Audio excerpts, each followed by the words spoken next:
Hello everyone, welcome to my channel. I am Neel Kamal and today we are going to start class 9th history first chapter, that is French Revolution.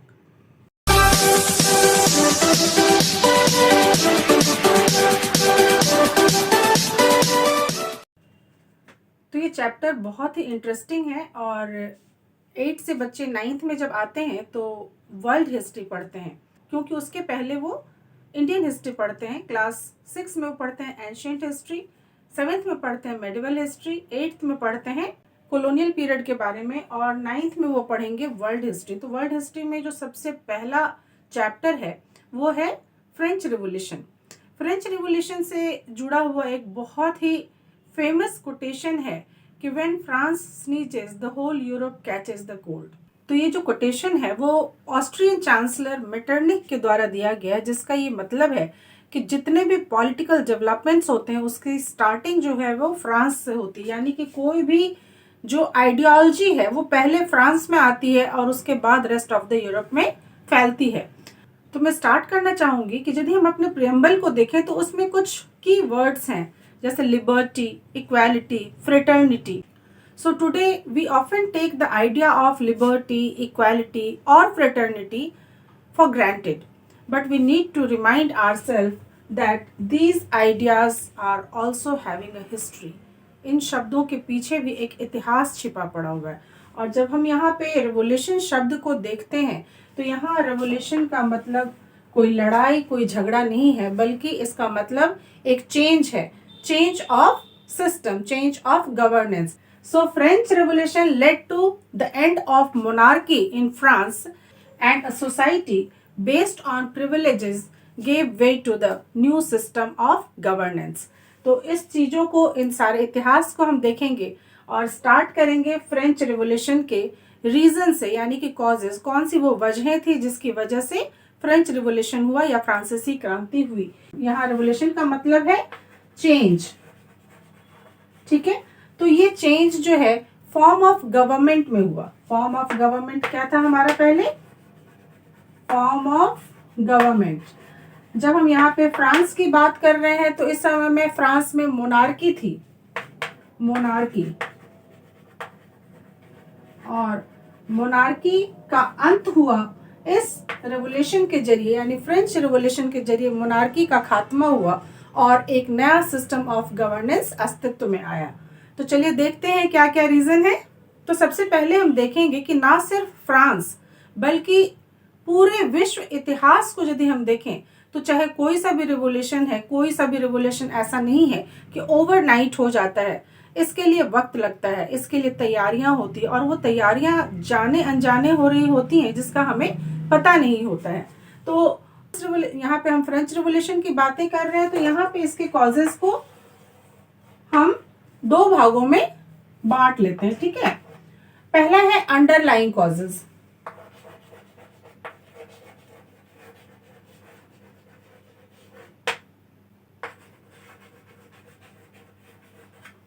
पहला है underlying. ये जो होता है ये long term reason होता है, लंबे समय से आ रहा होता है। लॉन्ग टर्म रीजन होता है, बहुत लंबे समय से कुछ ना कुछ ऐसा होता रहता है जिसके वजह से वहां के लोगों के मन में असंतुष्टि रहती है और ये जमा होते चला जाता है और जमा होते होते कुछ ऐसा अचानक होता है कि वो विस्फोट हो जाता है और वो जो विस्फोट होता है उसे हम इमीडिएट कॉज कह सकते हैं। तो एक हो गया अंडरलाइंग कॉजेस जो कि काफी समय से चला आ रहा है, और दूसरा होता है इमीडिएट रीजन, इमीडिएट कॉज।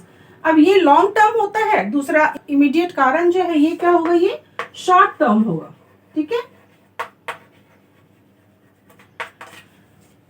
इस चैप्टर को इस तरीके से स्टार्ट करने का रीजन है क्योंकि आपका जो चैप्टर 9th क्लास में स्टार्ट होता है एनसीईआरटी की बुक में, वो बैस्टिल के किले के फतह से स्टार्ट होता है। वो कहीं ना कहीं फ्लैशबैक में स्टार्ट होता है जहां पे बैस्टिल के किले का पतन दिखाया गया है और ये दिखाया गया कि वहां से कैदियों को छुड़ा लिया गया है। ऑल्दो कैदी सिर्फ 7 थे नंबर यदि देखें तो, लेकिन फिर इस तरीके से वहां पे पतन हो गया बैस्टिल के किले का, लोगों ने उसे डिस्ट्रॉय कर दिया है, कैदियों को स्वतंत्र करवा दिया है और बैस्टिल के किले के जो टुकड़े टुकड़े हैं ना उसे उन्होंने सोवेनियर के रूप में अपने यहाँ ले गए हैं।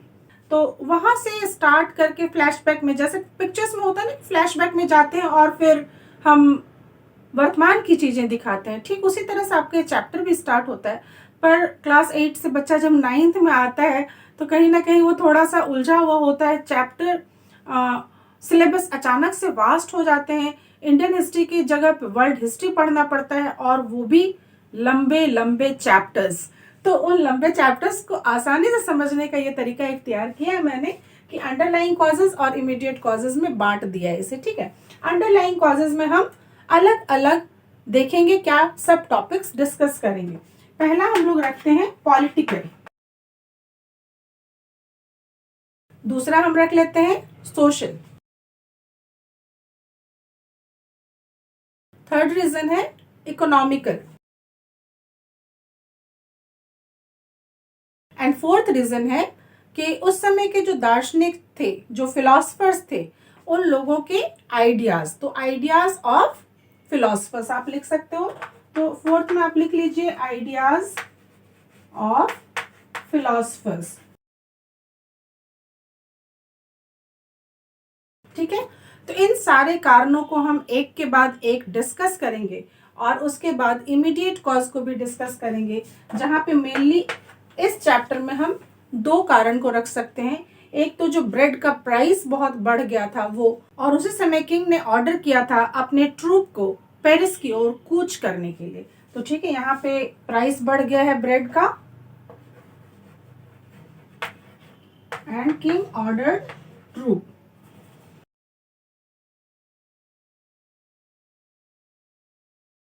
तो किंग ने ऑर्डर दिया अपने ट्रूप को पेरिस की ओर मार्च करने का।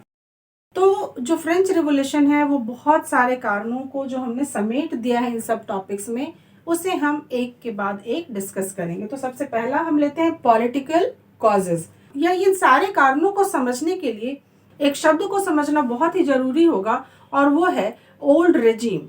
एक्चुअली फ्रांस का जो ये रिवॉल्यूशन था वो हुआ था 1789 में, और 1789 से पहले की जो व्यवस्था थी उन सारी व्यवस्थाओं को कॉमन रूप से एक नाम दिया गया है जिसे ओल्ड रेजिम कहते हैं। तो फ्रांस के कॉन्टेक्स्ट में जब हम इन सारे कॉजेस को डिस्कस करेंगे तो ये भी डिस्कस करेंगे कि ओल्ड रेजिम के समय में फ्रांस का सिचुएशन कैसा था, फ्रांस किस तरीके से सोशली विभाजित था ओल्ड रेजिम में, फिर इकोनॉमिकल कंडीशन कैसी थी ओल्ड रेजिम में, और फिर उसी समय में आइडियाज ऑफ फिलोसफर्स क्या आए थे जिसकी वजह से लोगों में एक बौद्धिकता आई थी, एक जागरूकता आई थी। ठीक है, तो चलिए वन बाय वन डिस्कस करते हैं। How was political condition of France in old regime, यानी पुरानी व्यवस्था में, पुराने शासन पद्धति में फ्रांस की जो राजनीतिक स्थिति थी वो कैसी थी। तो इसे देखने के लिए सबसे पहले हमें ये जानना है कि फ्रांस में क्या चल रहा था, मोनार्की। तो हम यहाँ पे लिख लेते हैं, यहाँ पे फॉर्म ऑफ गवर्नमेंट क्या है, मोनार्की। तो यहाँ पे जो मोनार्की थी वो एक्चुअली बेस्ड थी डिवाइन थ्योरी ऑफ रूल या डिवाइन थ्योरी ऑफ स्टेट। यहाँ हम लिख लेंगे divine theory of state, divine theory of state. अब यहाँ पे जो डिवाइन थ्योरी थी ना, इसके अकॉर्डिंग क्या होता था कि जो monarch was mediator between his subject and God, यानी भगवान और अपने प्रजा के बीच में वो खुद को क्या मानता था, मध्यस्थ मानता था, मीडिएटर मानता था। और लोग जो थे वो किसी भी राजा के किसी भी काम के लिए they were not allowed to question him, वो उसको क्वेश्चन नहीं कर सकते थे, क्योंकि ये कहीं ना कहीं ब्लास्फेमी समझी जाती थी। और ब्लास्फेमी यानी कि ईश्वर की निंदा करना एक बहुत ही बड़ा अपराध था। तो ये थी डिवाइन थ्योरी ऑफ स्टेट। इतना ज्यादा स्ट्रांग था कि लुई 14 जो था, ये क्रांति तो लुई 16 के टाइम में हुई, लेकिन लुई 14 जो था वो कहता था why this thing is law, why this thing is legal, because I am saying it, यानी राजा जो कहे वही कानून है।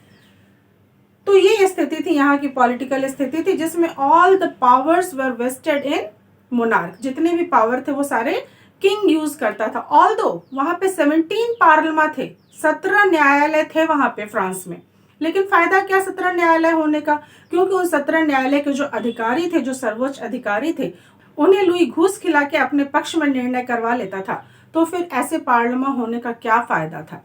तो ये वहाँ की पॉलिटिकल कंडीशन थी, इस वजह से लोग काफ़ी नाखुश थे। ठीक है, अब बढ़ते हैं सोशल कंडीशन को देखने के लिए कि फ्रांस में सोसाइटी कैसे थी कब, ओल्ड रेजिम में। तो चलिए देखते हैं ओल्ड रेजिम में फ्रांस में सोसाइटी किस तरह से थी। तो फ्रेंच सोसाइटी जो थी वो 3 हिस्सों में बटी हुई थी। ये 3 हिस्सा मैंने बना लिया। इसमें सबसे ऊपर जो थे वो थे क्लर्जी, सेकंड पे थे नोबिलिटी, और थर्ड पे थे कॉमन पीपल, आप कह सकते हैं, और थर्ड पे थे कॉमन पीपल। तो आप कह सकते हैं कि फ्रेंच सोसाइटी जो थी वो स्टेट्स में बटी हुई थी। जो सबसे ऊपर का था इसे हम कहते थे फर्स्ट स्टेट। ठीक है, इसे कहते थे सेकंड स्टेट, दूसरे वाले को। ठीक है, और जो तीसरा और सबसे नीचे का हिस्सा था इसे कहते थे थर्ड स्टेट। अब यहाँ एक चीज समझने की जरूरत है कि फ्रांस की जो ये सोसाइटी थी, इस तरीके से जो ये बटी हुई थी, actually it was based on feudal system. ये सामंतवाद पे कहीं ना कहीं आधारित थी। और इसकी वजह से क्या होता था कि ये जो फर्स्ट और सेकंड स्टेट थे ये प्रिविलेज्ड थे बाय बर्थ, यानी इनके पास विशेषाधिकार थे। और विशेषाधिकार किस चीज का? विशेषाधिकार टैक्स नहीं देने का। वो देखिए क्या होता था कि क्लर्जी, तो पहले मैं शब्द समझा दूं आपको। क्लर्जी में जो होते थे, जैसे पोप हो गए, पादरी हो गए, और चर्च से रिलेटेड जो लोग भी होते थे, वो आपको पता है कि मध्यकालीन यूरोप में चर्च का बहुत ज्यादा महत्व था। तो वो हो गए। सेकंड में नोबिलिटी, यानी किंग हो गया, किंग के रिलेटिव्स हो गए, किंग के फ्रेंड्स हो गए, वो सारे आ जाते थे आपकी नोबिलिटी में। ठीक है, और कॉमन पीपल में आपके बिग बिजनेसमैन थे, मर्चेंट्स थे, इसके अलावा पीजेंट्स थे। क्लर्जी और नोबिलिटी के सेक्शन को छोड़ के बाकी जो भी था उसे थर्ड स्टेट में डाल दिया गया था। अब प्रॉब्लम कहाँ थी?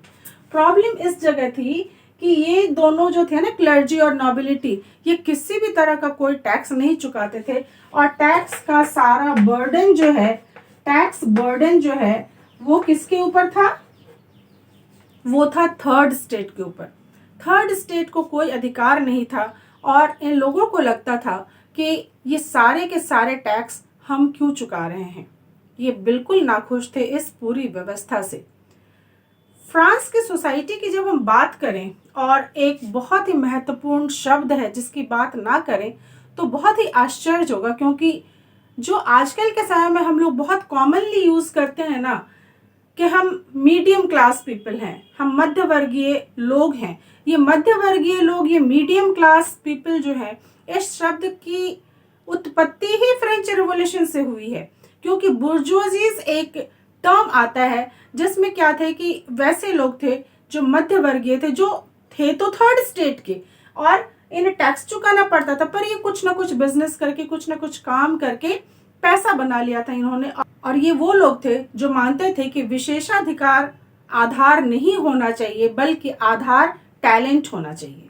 ठीक है, तो इस तरीके से फ्रांस की सोसाइटी जो थी वो विभाजित थी, और जो सबसे नीचे के वर्ग थे, जो थर्ड स्टेट के लोग थे, वो बहुत ही ज्यादा असंतुष्ट थे। और क्लर्जी और नोबिलिटी बाय बर्थ विशेषाधिकार पाए हुए थे, और वो खूब एंजॉय करते थे अपने लाइफ को, खूब अच्छे से, बहुत राजशाही तरीके से रहते थे, और ढेर सारे टैक्स वसूल करते थे। यहाँ आश्चर्य की बात यह है कि जो क्लर्जी जो थे ना, देखो यूरोप में क्या था कि यूरोप में चर्च का बहुत महत्व था, जैसा कि मैंने बताया। जब हम फ्रांस की बात कर रहे हैं तो काफी लैंड, फ्रांस का काफी लैंड जो है वो पोप के अंदर था, वो चर्च के पास था, तो उस लैंड के ऊपर भी ये लोग टैक्स लेते थे। इसके अलावा तो जो कॉमन पीपल थे ना, उसको 3 तरफ से टैक्स भरना पड़ता था। एक तो वो टैक्स दे रही है क्लर्जी को, जिसे टिथे कहते थे, 1/10 of production. Tithe was a tax that was levied by the church. वो चर्च जो था वो 1/10 ऑफ प्रोडक्शन किसानों से लेता था। दूसरी तरफ देखिए तो नोबिलिटी थी, इसने एक अलग टैक्स लगा रखा। पहले भी एक टैक्स था जो कि नोबिलिटी को दिया जाता था, और ये डायरेक्ट टैक्स था जो कि स्टेट को प्रोवाइड किया जाता, स्टेट को दिया जाता था। तो ये तो बेचारे सारे तरफ से मारे थे, इसके अलावा इन्होंने लोन लिया था उसको भी चुकाना पड़ता रहता था। तो इनकी स्थिति जो थी वो बहुत ही ज़्यादा भयावह थी। अब बढ़ते हैं हम लोग फ्रांस की राज्य क्रांति के या फ्रेंच रेवोल्यूशन के इकोनॉमिकल कारण, इकोनॉमिकल कॉजेज क्या क्या थे। चलिए देखते हैं। सबसे पहली बात तो ये है कि अमेरिका और फ्रांस दोनों का कॉमन एनिमी जो था वो ब्रिटेन था। तो अंडर लुई 16 के अंदर में क्या हुआ कि लुई 16 के समय में 13 अमेरिकन कॉलोनीज को हेल्प किया गया ताकि वो ब्रिटेन से अपनी स्वतंत्रता ले सकें। इसमें काफी पैसे खर्च हुए। दूसरी बात ये थी कि जो पैलेस ऑफ वर्साइल्स था उसका मेंटेनेंस काफी ज्यादा महंगा था और यही वजह थी कि उसमें काफी ज्यादा पैसे खर्च हुए। ये एक तरह का शीश महल था जो पेरिस से थोड़ी ही दूर पे था, ज्यादा दूर नहीं था, 14 किलोमीटर के तकरीबन था शायद। एग्जैक्टली तो मुझे नहीं याद है अभी कि कितना किलोमीटर था, बट आसपास था पेरिस के। और वो एक शीश महल था और इतना राजसी वैभव, इतना ठाठ था वहाँ पे कि उस सारे ठाठ को मेंटेन करने में फ्रांस के कोष से इतना ज़्यादा खर्च होता था कि कोष जो है वो बिल्कुल खत्म होने पे आ गया। एक तो 13 उपनिवेशों को जो स्वतंत्र कराया गया उसमें पैसे खर्च हुए। दूसरी बात ये थी यहाँ पे एक्चुअली जो लुई 16 था ना वो खुद तो 20 ईयर्स ओल्ड था। उसकी शादी हुई थी ऑस्ट्रियन प्रिंसेस मेरी एंटोइने से। ये दोनों ही बहुत राजसी ठाठ में रहते थे कि वर्साइल्स में सिर्फ लुई 16 के लिए लगभग 1800 और मेरी एंटोइने के लिए सिर्फ अकेले सर्विस उनको देने के लिए 800 इतने सर्वेंट्स थे उनके पर्सनल केयर के लिए। तो इन सारी बातों में जो खर्चा होता है, इससे आप एक अंदाजा लगा सकते हैं कि कितना खर्चा होता होगा। 30 करोड़ के लगभग खर्चा था उसको मेंटेन करने का। सिर्फ वर्साई का जो पैलेस था उसको मेंटेनेंस का खर्चा तकरीबन 30 करोड़ एनुअल आता था। तो जाहिर सी बात है कि इनकी इकोनॉमिक कंडीशन जो थी वो बिल्कुल ही रून हो चुकी थी, बिल्कुल ही खराब हो चुकी थी। और इस वजह से वो कहते हैं ना कि एक कहावत है, आपने सुनी होगी कि गोबर के ऊपर फूल खिलना, गोबर के ढेर के ऊपर फूल खिलना। तो गोबर के ढेर के ऊपर जो फूल खिलेगा वो कैसा है? ऊपर से तो बहुत सुंदर दिख रहा है कि हाँ बहुत अच्छा है, बहुत राजसी वैभव है, बहुत खूबसूरत है, लेकिन वो क्या है कि है तो गोबर के ढेर पे, तो जैसे ही एक छोटा सा झटका लगता है वो बिल्कुल ही ढह जाता है। तो यही कंडीशन थी फ्रांस की। तो फ्रांस के इकोनॉमिकल कंडीशन भी हमने डिस्कस कर ली। अब सबसे इम्पॉर्टेंट जो चीज़ है ना, क्या होता है कि सारी चीजें चलती रहती, फिर कोई एक आता है जो बताता है कि बौद्धिक रूप से सोचना शुरू करो। और जब ये बौद्धिकता आती है ना लोगों में, जब ये एनलाइटमेंट आता है ना लोगों में, जब ये जागरूकता आती है ना लोगों में, तो बस कमी किस चीज की रह जाती है? बस एक माचिस की तिल्ली की, और ये आग लग गई। ऐसा ही हुआ फ्रांस में भी। चलिए देखते हैं क्या हुआ। तो चलिए अब हम 4th सेक्शन को डिस्कस करते हैं जो सबसे इम्पॉर्टेंट है एक्चुअली, क्योंकि आइडियाज ऑफ फिलोसफर्स हैं।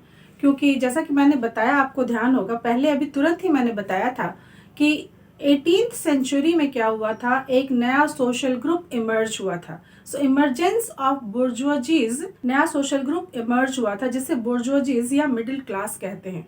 और ये ग्रुप जो था एक्चुअली था तो 3rd स्टेट में, बट ये पढ़े लिखे होते थे। इन्होंने बिजनेस करके, ओवरसीज बिजनेस करके, टेक्सटाइल का बिजनेस करके बहुत सारे पैसे भी कमा लिए थे। साथ ही साथ वो प्रोफेशनल्स भी थे, वेल एजुकेटेड थे। तो जब शिक्षा प्राप्त हो जाती है तो आपको पता है कि शिक्षा जो है वो सबसे बड़ा अस्त्र होता है। तो ये लोग जो थे 3rd क्लास के जो बुर्जुआजीज थे, ये बहुत ही वेल एजुकेटेड थे and they believe that no group in the society should be privileged by birth, rather a person's social position must be depend upon his merit। ये मैं पहले भी बता चुकी हूँ आप लोगों को। तो ऐसे लोगों के बीच में जो शिक्षित थे, जो कुछ सोच सकते थे, क्या होता है कि जो जिन्हें शिक्षा प्राप्त नहीं होती उनको यदि दबाया जाता है तो वो दबते जाते हैं। लेकिन ये वो मध्य वर्ग था, ये वो मध्यम वर्ग था जिसने शिक्षा प्राप्त की थी और इन्हें और ज्यादा दबाया नहीं जा सकता। तो ऐसे समय में जब फिलोसफर्स ने अपने आइडियाज रखे, अपनी आइडियोलॉजी रखी, जिन लोगों ने ऐसे ऐसे आइडियाज रखे जिसको मध्यम वर्ग ने बहुत स्वागत किया कि हाँ ये आइडिया अच्छा है और इसे हमें अपने यहाँ अपने देश में इम्प्लीमेंट करना चाहिए। तो चलिए कुछ जो मेन फिलोसफर्स हैं उन्हें डिस्कस कर लेते हैं जो आपके इस बुक में है। वो है, फर्स्ट है जॉन लॉक। 3 का नाम मुख्यतः आता है, एक जॉन लॉक का नाम आता है, एक जीन जैक रूसो का नाम आता है और तीसरा मॉन्टेस्क्यू का नाम आता है। तीनों ने एक एक बुक लिखी थी। बच्चों उस बुक के नेम को अंडरलाइन कर लीजिए क्योंकि वो बहुत ही इंपॉर्टेंट है और अक्सर एग्जाम में पूछ दिया जाता है, तो काफ़ी इम्पॉर्टेंट है। जॉन लॉक ने, आपको मैंने बताया था अभी कि जो फ्रांस में जो शासन थी वो क्या थी, डिवाइन थ्योरी पे बेस्ड थी, तो जॉन लॉक ने उसे विरोध किया। डॉक्ट्रिन ऑफ डिवाइन थ्योरी जो थी, जिसके अनुसार मैंने भी बताया था कि राजा जो था, जो किंग था, जो मोनार्क था, वो खुद को समझता कि उसे गॉड ने भेजा है और वो मीडिएटर है लोगों के बीच में और ईश्वर के बीच में। तो जॉन लॉक ने इस आइडिया को बिल्कुल ही कुचल दिया कि नहीं, ऐसी कोई बात नहीं है। साथ ही साथ उसने इस बात के खिलाफ भी आवाज उठाई कि एब्सोल्यूट पावर ऑफ मोनार्क जो है वो सही नहीं है, और लोगों को ये बात लगने लगी, क्योंकि सचमुच में ऐसा था कि देखिए, मैंने पार्लियामेंट की बात कही थी, तो सब कुछ जो है वो अक्सर राजा ही डिसाइड कर रहा होता था, सर्वे सर्वा था, वो कानून बना भी रहा होता था, वो कानून इम्प्लीमेंट भी कर रहा होता है और वही सजा भी दे रहा होता, तो सारे पावर तो उसी में थे। तो जॉन लॉक ने इस आइडिया को बताया कि नहीं, ये सही नहीं है। दूसरों थे जीन जैक रूसो, जिन्होंने एक बुक लिखी जिसका नाम था सोशल कॉन्ट्रैक्ट। पहले मैं जॉन लॉक के बुक का नाम बता दूं आप लोगों को। जॉन लॉक की बुक का नाम था टू ट्रीटीज ऑफ गवर्नमेंट, ठीक है। इसके बाद रूसो ने एक बुक लिखी सोशल कॉन्ट्रैक्ट। इस सोशल कॉन्ट्रैक्ट में, इस सामाजिक समझौते के सिद्धांत में उन्होंने ये बताया कि हमेशा ही लोगों और उनके रिप्रेजेंटेटिव के बीच एक समझौता होना चाहिए, और ये थ्योरी उन्होंने पेश की। और तीसरे थे मॉन्टेस्क्यू, जिन्होंने जो बुक लिखा उसका नाम था the spirit of the laws, और इसमें उन्होंने पावर के डिवीजन की बात की विद इन गवर्नमेंट, यानी कि लेजिस्लेचर, एग्जीक्यूटिव और जुडिशियरी। तो मध्यम वर्ग आ गया था जो कि इन बातों को समझ सकता था। फिलोसफर्स ने ये आइडिया दिया, और इसके अलावा आपको ध्यान होगा कि 13 कॉलोनीज जो अमेरिका की फ्री हो चुकी थी, ये वहां पे मॉन्टेस्क्यू वाला दिया हुआ जो आइडिया था ना कि पावर डिवीजन किया गया था, यानी कि लेजिस्लेचर, एग्जीक्यूटिव और जुडिशियरी अलग अलग बनाई गई थी, अलग अलग शक्तियां दी गई थी। इस चीज को इम्प्लीमेंट किया गया था 13 उपनिवेशों में। तो इससे भी फ्रांस को काफी ज्यादा प्रेरणा मिल रही थी कि हाँ, हमारे यहाँ भी इस तरह का बदलाव होना चाहिए। और साथ ही साथ अमेरिका में जो कॉन्स्टिट्यूशन बना था वो इंडिविजुअल राइट को बहुत ही ज्यादा महत्व दे रहा था, और यहाँ के लोगों में भी ये बातें उठनी शुरू हो गई थी फ्रांस में कि हमें भी अपने यहाँ इसी तरह का शासन स्थापित करना चाहिए। तो कहीं ना कहीं मोनार्की को खत्म करने की बातें लोगों के मन में कौंधना शुरू हो गई थी, और ये कौंधते कौंधते ऐसा क्या वाकया हुआ कि अचानक से एक बदलाव आया, और फॉर्म ऑफ गवर्नमेंट जो है वो मोनार्की खत्म होके कोई और फॉर्म ऑफ गवर्नमेंट बनी। तो वो वाकया क्या था, इसे यदि आप जानना चाहते हैं तो मेरे नेक्स्ट क्लास को ज्वाइन कीजिए, क्योंकि इस क्लास में मैंने लॉन्ग टर्म कॉजेज डिस्कस किए हैं। अगली क्लास में मैं शॉर्ट टर्म कॉजेज या इमीडिएट कॉजेज क्या था उसके बारे में डिस्कस करूंगी। तो मेरे चैनल को देखते रहिए, और यदि आपको पसंद आए तो सब्सक्राइब कीजिए, ताकि आपको इसी तरह के कंटेंट देखने को मिलते रहें। Thank you so much.